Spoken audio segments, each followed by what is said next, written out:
오늘은 예수님의 죽으심의 과정에서 어떤 일이 있었는지 한번 생각해 보도록 하겠습니다. 우리는 계속해서 예수님의 잡히심, 그리고 신문당하심, 고난당하심, 그리고 죽으심을 지금 묵상하고 있습니다. 예수님이 늘 기도하시던 감람원에서 잡히신 예수님은 산헤드린 공회에서 대제사장에게 신문을 당하게 됩니다. 로마 전복을 꾀했다는 국사범으로 몰려서 빌라도 총독에게 십자가 사형 선고를 받게 되지 않습니까? 그 이후에 로마 군병들은 예수님을 끌고 로마군의 주둔지였던 브라이도리온이라는 그런 관정으로 데려가서 그곳에서 본격적으로 모진 고문을 당하게 됩니다.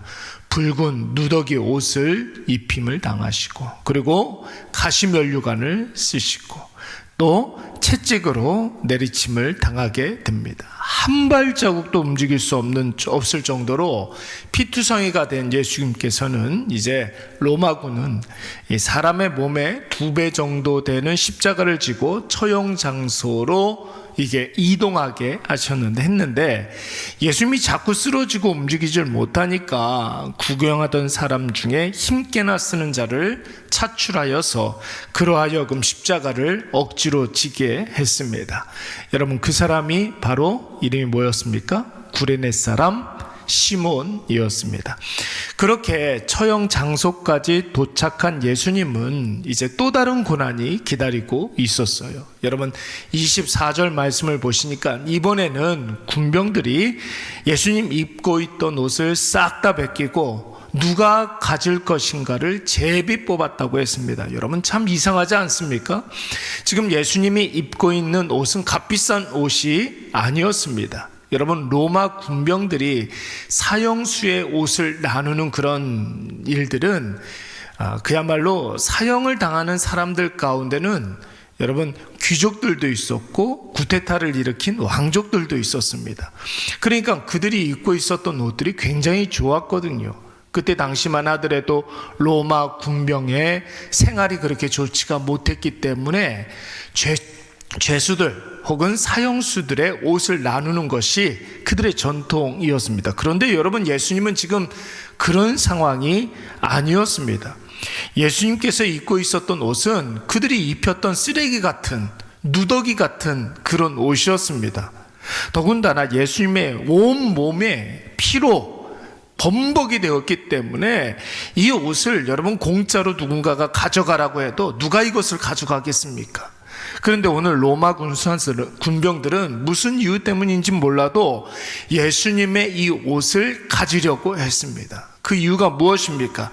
예수님에 대한 구약의 예언을 성취하기 위해서 이런 일들이 벌어지게 된 것이죠. 그래서 여러분, 시편 22편 18절 말씀에 보면 그들이 내 옷을 나누며 내 속옷을 제비 뽑나이다, 이런 말씀이 있어요. 여러분, 이 말씀은 구약의 메시아가 받는 고난의 모습을 나타내는 대표적인 말씀이 됩니다.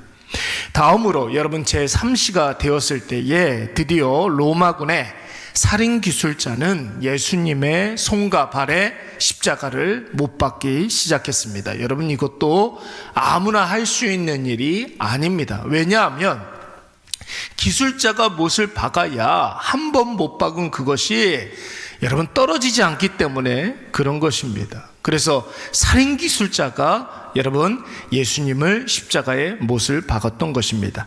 여러분, 그 시간이 몇 시라고 그랬습니까? 3시라고 그랬어요. 여러분, 이 성경에 나오는 시간에 우리나라 시간 6시간을 더하면 우리나라 시간이 됩니다. 그러니까 오전 9시쯤이 되는 것입니다. 여러분, 마가는 이 부분을 굉장히 간결하고 담백하게 표현했지만 사실은 이 못 박았느니라 이 말씀은 사람의 누군가가 예수님의 손과 발에 못을 박았다, 그 이상의 의미가 있습니다. 여러분, 이 모든 일들이 하나님의 구원의 섭리와 계획 속에서 하나님이 실행하는 일임을 지금 보여주고 있는 것이죠. 바로 오늘 이 역사적인 순간을 위해서 범죄 이후의 인간의 역사가 여기까지 흘러오게 된 줄로 믿습니다. 누구의 역사입니까? 살인기술자가 예수님의 손과 발에 못을 쳤지만 여러분, 이것은 하나님의 역사인 거예요. 인류의 역사가 아니라 하나님이 하신 하나님의 구원 계획에 속해 있는 구원의 역사인 줄로 믿습니다. 예수님의 손과 발에 못이 박히실 때에 바로 우리의 죄의 사슬이 풀어지게 된 것이고 사망의 늪에서 우리가 자유를 얻게 된 줄로 믿습니다. 그리고 드디어 예수님은 명실상부한 온 세상의 왕으로서 이 세상 모든 죄와 사망의 문제를 해결한 참된 왕으로 여러분 이 세상에 나타나게 된 거예요. 보이는 것은 예수님 손과 발에 못이 박히는 것이지만 그때 비로소 여러분 예수님께서는 만왕의 왕으로 우리 가운데 임하시고 뿐만 아니라 우리의 모든 죄악이 다 벗어진 줄로 믿습니다. 역설적이게도 오늘 예수님의 십자가 현장에 있었던 로마군은 예수님 십자가 위에 못 박아 놓고 그 위에 유대인의 왕이다 이런 편말을 써 붙였습니다.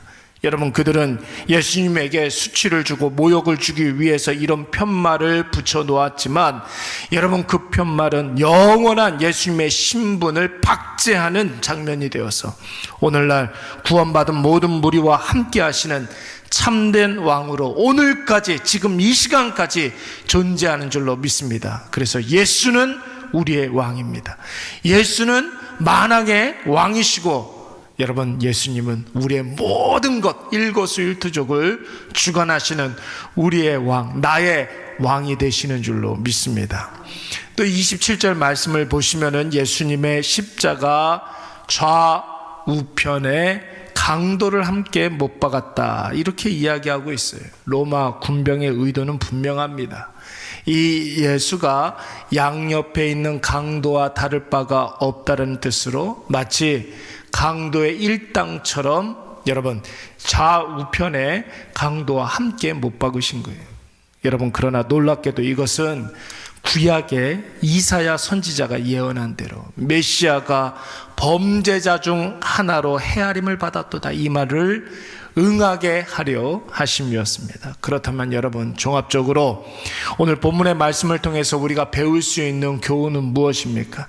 눈에 보이는 것은 예수님의 고난의 현장이고 예수님 죽으심의 현장이지만, 그래서 우리가 차마 눈뜨고 볼 수 없는 참혹한 모습이지만 여러분, 그 이면에 이 현실을 뚜렷하게 이끌어 가시는 누구의 역사? 하나님의 선 굵은 역사가 선명하게 오늘 우리에게 나타나시는 줄로 믿습니다. 나타나는 모습은 로마군의 조롱과 난폭한 그런 폭력이 있지만 그 현실 속에 예수 그리스도의 왕 되신 영광이 누구도 부인할 수 없을 정도로 지금 선명하게 나타나고 있는 거예요. 오늘 이 놀라운 하나님의 영광의 십자가가 있었기 때문에 저와 여러분이 죄의 사슬에서 풀려나게 된 것이고 예수 그리스도 안에서 우리가 참 자유를 누리게 된 것이며 세상의 모든 두려움과 공포와 불안과 염려를 벗어던지고 예수로 인한 생명의 누림을 기뻐하게 된 줄로 믿습니다. 예수 십자가의 능력으로 이 세상 모든 것을 우리가 이길 수 있게 된 것이며 그 어떤 것도 기대할 수 없는 현실에서 우리는 예수로 인하여 하나님의 약속이 이루어지는 것을 소망하고 기대할 수가 있는 것이죠.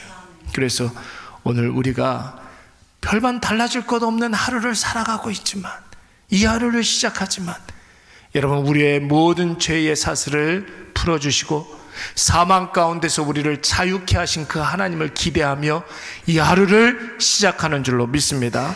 사랑하는 여러분, 꼭 이 시간 기억하시기 바랍니다. 우리의 현실은 십자가에 못 박은 것 같은 고통이지만 차마 눈뜨고 볼 수 없는 참혹한 고난의 현장이지만 이 모든 일들을 하나님이 주도해 가고 있는 거예요.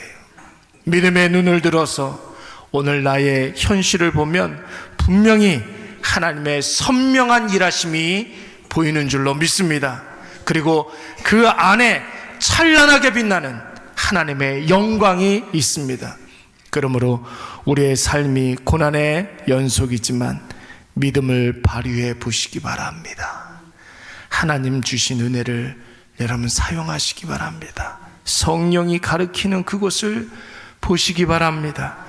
두렵고 무섭기만 하지는 않을 것이 하나님의 빛나는 영광이 있으니 우리의 눈물은 다 씻겨지고 걱정과 염려는 어느새 떠나가고 그 마음에 참 소망이 주는 기쁨이 우리에게 임하게 되는 줄로 믿습니다. 오늘 이것을 꼭 기억하셔서 여러분, 참된 신앙은 절대로 두려움이 아닙니다. 진짜 믿음은 여러분 무섭지 않습니다. 죄의 굴레에서 해방되어서 오늘 우리에게 하나님께서 참된 자유를 허락해 주실 줄로 믿습니다. 우리 이 시간